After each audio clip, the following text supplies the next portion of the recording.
জীবনটা আমার তুষ করে ফেলাইলা। এখন আর ইচ্ছা মতো টাকা নিতে পারি না। আর আগের মতো লক্ষ লক্ষ কোটি টাকা হাত দিয়ে ছুঁইতে পারি না। ওই যে বেটি ভুল কইরা যে ক্ষমতা ছাড়লো, আজ পর্যন্ত টাকা পাঠালি না মা। কোন রকমে নিজের জীবনটা বাঁচিয়ে আমি দিল্লিতে পৌঁছাইছি, বুঝলি সজীব ওয়াদের জয়। কোন রকমে জীবনটা বাঁচাইছি, টাকার চিন্তা করিস? আরে রাখে তোমার জীবন টিবন, জীবন দিয়ে কি হবে? টাকা ছাড়া কোনো কিছু আছে নাকি? টাকা হইলে মূল্য দেয়, আর টাকা না হলে মূল্য কেউ দেয় না। তাই বলি কি, অ্যাকাউন্টে জনগণের টাকা যতগুলো রাখছো আমাকে পাঠাই দাও, পাঠাই দাও। না না, এত বোকা আমি না, আমি এত বোকা না। আমি বঙ্গবন্ধু কন্যা, নিজের গোদের টাকা আমি আমার সন্তানকেও দিব না, কখনোই দিব না। এই মা, তুই কি কবরের মধ্যে টাকা নিয়ে যাবি নাকি?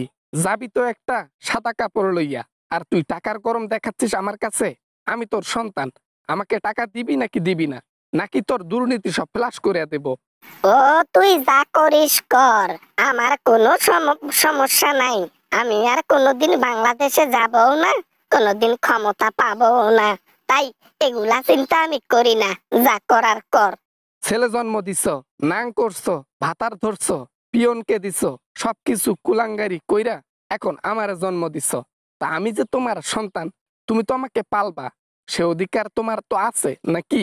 14টা ভাতার থাকতে পারে, আমার 14টা ভাতার থাকতে পারে, 14টা নাং থাকতে পারে। তো ওটা কোনো কথা না। নিজের গোদের টাকা ভাঙ্গা তোকে আমি দিব না বাবা। বুঝছি বুঝছি, সাত রাজার ধন তো আমি না, সাত রাজার ধন তো অন্য কেউ। আমি তো 10 ঘাটের পানি খাওয়া যে মহিলা, ওই মহিলার পেটে জন্ম নিয়েছি। এখন আমি যে সন্তান মায়াবী হব সেটা তো আর না। আমি তো তোমার নিজের সন্তান না, ওই পুটকি মারা দিয়া দিয়া আমার জন্ম দিছ। বুঝছি বুঝছি। দেখ সজীব ওয়া যেতে যায় বেশি কিন্তু বাড়াবাড়ি হইয়া যাইতেছে। এখন কিন্তু এই কথার বাদ সীমানা সব ভাঙ্গা ভাঙ্গা এক এক পুতলাই পড়তেছে। রাগ উঠাইস না সজীব। ওই মা, রাগের কি দেখছস? তোরে যদি পাইতাম তাহলে এখনই জুতা পিটা করতাম, বুঝলি? মা নামের অযোগ্য তুই। তুই ছেলের কে কোনো কিছু চাস না, ভালো চাস না। নিজে টাকা পাহাড় গোড়ায়, এখন আমার টাকা পয়সা দিস না। তোর তো বৈজ্ঞানী হওয়ার কোনো যোগ্যতাই নাই, তারপরও তোকে বৈজ্ঞানী পদবি দিয়ে মাসে মাসে হাজার হাজার কোটি টাকা বেতন দিয়েছি। সে টাকাগুলো কি করলি?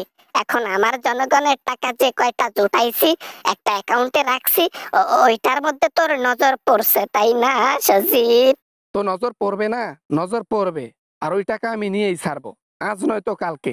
তুমি যখন জেলের মধ্যে ঢুকবা, বাংলাদেশের মানুষ তোমাকে যখন মানে উবর করে আর কি, বোঝই তো, যেটা দিয়ে আসছো, তো ওইটা যখন করবে, তখন আমি সুযোগে সদ্ব্যবহার করব।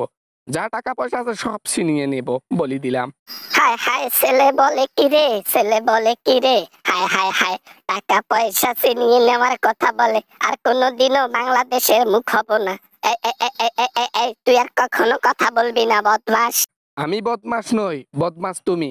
জনগণের মাথার উপর কাটল ভাঙ্গা খাইয়া এখন নিজে করেছো টাকার পাহাড়। আর তোমার ছেলে জন্ম দিয়া তুমি ছেলেকে দেও না টাকা। হ্যাঁ, শাস্তি পাইলে টাকা ছিনিয়ে নেব, এই বললাম।